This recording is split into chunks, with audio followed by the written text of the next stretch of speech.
After accidents, cancer is the second leading cause of death in children ages 1 to 14.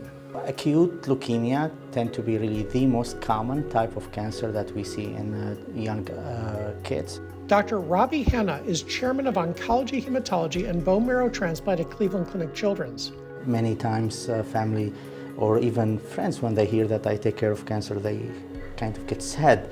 But the encouraging things, we have seen so great advances compared even the 60, 70 when almost everyone was dying. Now I'm so happy to report that almost 85% of kids will survive cancer.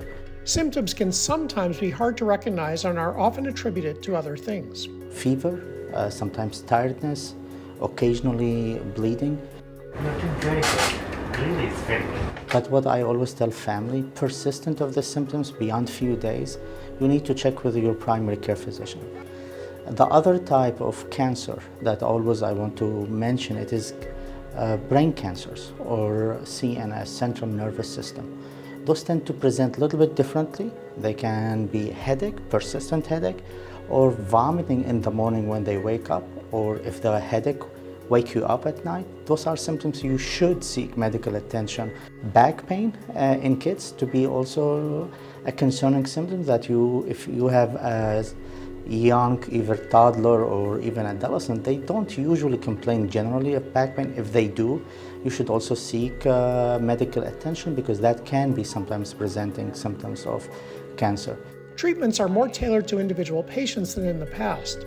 There has been advances in the genomics and being able to come up with the precision and targeted therapy that can help us advance the outcome.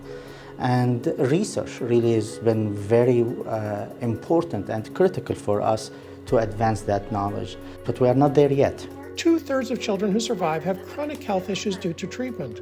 Things like infertility, decreased cognitive function, hearing loss, kidney and heart problems. We hope in 5 to 10 years we can see less cardiac complication. We're also doing more research to decrease the radiation dose, especially in girls and adolescents, so we don't, and try to avoid the chest area so we can decrease the risk of secondary cancer, specifically breast cancer in the survival of lymphoma. Hanna and his team are hoping to prevent cancers in patients who are at increased risk, but more research is needed. We truly have a lot of steps ahead of us, so we could make hopefully every child who have cancer can say, I used to have a cancer, and not make cancer steal the childhood from our kids. For Fox 8, I'm Dr. Marc.